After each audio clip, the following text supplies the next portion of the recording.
बेखौफ अंदाज में गाड़ी चलाने वालों को ये तक फ़िक्र नहीं है कि किसी का घर उजड़ जाएगा, किसी की जीविका चली जाएगी, किसी का जीवन अंधकारमय हो जाएगा। ऐसे बेखौफ गाड़ी चलाने वाले लखनऊ राजधानी में बीते मंगलवार को हजरतगंज थाना क्षेत्र के अंतर्गत संकल्प वाटिका के पास एक घर में अनियंत्रित स्कॉर्पियो घर में घुस गई, जिसका पूरा गृहस्थी का तहस नहस कर दिया। वहीं जब परिवारजनों को पता चला तो वो लोग अपने घबराहट में बाहर निकले और निकलने के मदद की गुहार लोगों से लगाने लगे और तुरंत 112 पर फ़ोन किया। आगे हम आपको दिखाते भी चलते हैं। दोस्तों नमस्कार, मैं चंद्र प्रकाश सिंह आपको यहाँ हजरतगंज में मौजूद हूँ, जो हजरतगंज थाना क्षेत्र का मामला है, जहाँ पर मंगलवार की करीब 1:50 रात्रि में यहाँ पर एक स्कॉर्पियो आती है और अचानक इसी घर में प्रवेश कर जाती है, जिसमें कि लोग सो रहे होते हैं और उनका एक समझ लीजिए जान का खतरा भी होना था और कहिए ईश्वर की कृपा थी जो कि बच भी गए।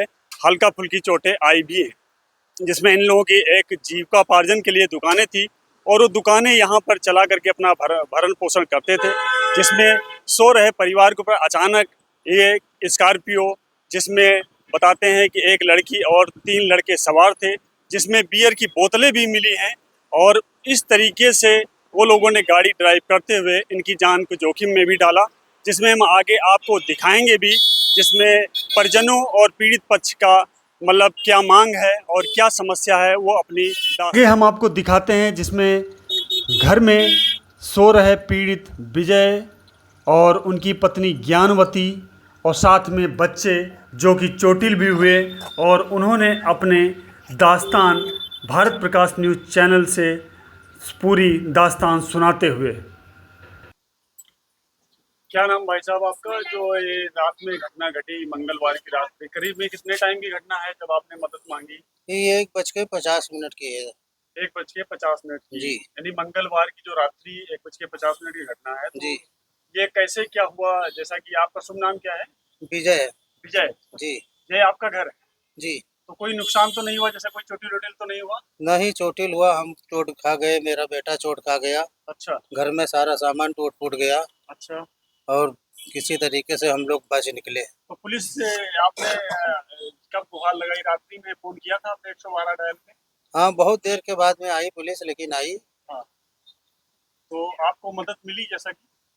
हाँ, मदद मिली। यही है कि गाड़ी रात में खिंचवा रहे थे, हमने रात में खिंचवाने नहीं दिया। अच्छा हमने दिन में जब कोई आएगा तब मटवाने देंगे। अच्छा। तो आपने FIR दर्ज कराई थाने में? हाँ, FIR अभी दर्ज करवा कर आया। तो यहाँ थाने में हजरतगंज गए थे या कोतपुर चौकी गए थे। चौकी? कौन सी चौकी? सुल्तानगंज चौकी। सुल्तानगंज चौकी, वहाँ पे FIR आपने दर्ज करा दी? जी। तो क्या है आपकी मांग जैसा कि?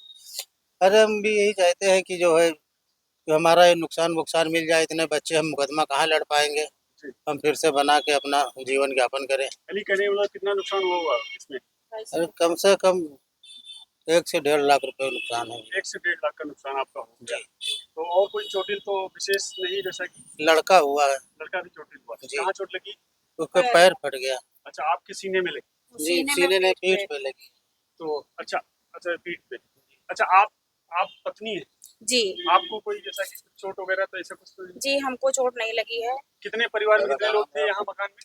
मकान में हमारी 4 लड़कियां हैं आपका बेटा और एक लड़का है अच्छा जो अभी उसको चोट लगी है। अच्छा। हाँ, तो हमारा दुकान था, कमाने खाने का जरिया था, जिससे हमारी रोजी रोटी चलती थी। जी। एक घर था जिसमें हमारे बच्चे लेटते बैठते थे, जरूरत की सामानें रखी थी, वो सारी बर्बाद हो गई है। दुकान की जगह आप देखिए तो जैसा लग रहा है कि वहाँ दुकान थी ही नहीं। वहाँ का रखा सामान, पैसा कौड़ी, जो दुकान का सामान था, वो सब भी गायब हो गया है।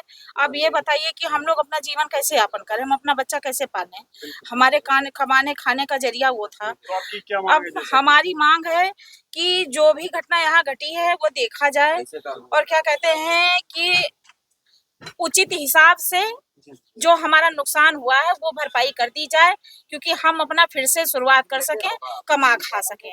हमारा ये समझ लीजिए कि 1.5 लाख से 2 लाख तक का नुकसान हुआ है। हमारा पूरा घर बिल्कुल जर्जर हो गया है। ये घर हम पलटवाएंगे फिर हम बनवाएंगे, क्योंकि ये सारी दीवारें बेकार हो चुकी हैं। इस तरीके से गाड़ी गिरी है। हमारा दुकान भी ऐसा हो गया है कि उसको हम दोबारा से अगर बनवाएंगे, हमारे 5-5 हजार के 2 काउंटर थे, वहां पर कम से कम 5 से 6 हजार तक का पानी रखा था बिस्लरी का, और भी बाकी सामान थे, कुछ पैसा था, अंडे वंडे बनाते थे, हमारे हस्बैंड बेचते थे, तो वहाँ और भी सिलेंडर, चूल्हा, सामान बाकी वगैरह बहुत सारा सामान था हमारा, जो सब बिल्कुल कुछ भी वहाँ पर कुछ भी हमको नहीं मिल पाया। ये लोगों के पास गाड़ी में क्या कितने लोग थे? गाड़ी में 3 जेंट्स थे, 1 महिला थी। अच्छा। हाँ, तो मौके पे कितने लोग मिले? तो मौके पे एक ही पकड़ गया। जब 112 हमने मिलाया तो वो निकला बिल्कुल नशे में था, बिल्कुल हिल डुल रहा था। नशे में लोग हाँ, नशे में ही गाड़ी चला रहे थे। अच्छा, गाड़ी में कुछ मिला था? गाड़ी में क्या कहते हैं, वही बियर उयर की दारू वारू की कैन मन थी। अच्छा। हाँ, तो क्या कहते हैं कि वो सब अपना बंद था गाड़ी में, जैसे तैसे सब वो लोग जब निकाल के लेके गए हैं किरान से, तो रात में 1 लोग पकड़ गए थे और बाकी 3 भागे, 1 महिला और 2 जेंट्स। वो भाग गए, नहीं हाथ आए, पर 1 पकड़ गया था, उसको पुलिस लेके चली गई। अब वो कहाँ लेके गई ये हमें नहीं पता। अच्छा, मतलब पुलिस रात में पकड़ करके ले गई? हाँ, पुलिस ले गई। तो अभी आपकी मांग है कि हमारी जो नुकसान हुआ हाँ, उसकी भरपाई? हमारा नुकसान हुआ है, बस हम कोई लड़ाई झगड़ा हम नहीं लेना चाहते हैं। अब दुर्घटना हो गई है तो हो गई है, लेकिन क्या कहते हैं, जो भी देखिए, क्या कहते हैं, हमारे बच्चे को चोट आई है, उसका दवाई कराना, हमारे हस्बैंड को चोट आ गई है, यही लोग घर संभालने वाले हैं, इनको भी चोट लग गई, हमारा दुकान पूरा गिर गया, जो हम कमाते खाते थे। अब बताइए हम अपना बच्चा कैसे पालेंगे? हफ्ता भर लगे, 15 दिन लगे, महीना भर लगे, हम क्या खा लेंगे? तो कम से कम आइए, यहाँ सुनवाई करिए, हमको कुछ अपना भैया हमको रास्ता बताइए, हम कैसे जिए? चलिए ठीक है, हम आपकी आवाज ऊपर तक पहुंचाने का पूरा प्रयास बस भैया यही हमारी हाथ जोड़ के निवेदन है कि हमारी प्रार्थना सुनी जाए। ठीक है, हमें कोई लड़ाई नहीं लड़नी है, हमारा मुआवजा दिलाया जाए ताकि हम अपना जीवन यापन फिर से कर सकें। बुधवार को घटना स्थल पर हजरतगंज थाना पुलिस क्रेन लेकर पहुंची और स्कॉर्पियो को बाहर निकाला। बाहर निकाल करके उसे अपने कब्जे में लिया। वहीं अब पीड़ित पक्ष का कहना है कि मेरी एकलौती यही गृहस्थी थी, इसी से मेरा घर का भरण पोषण होता था और मुझे शासन प्रशासन से यही मांग है कि मुझे इसका मुआवजा दिलाया जाए। देखते रहिए भारत प्रकाश न्यूज़ चैनल को।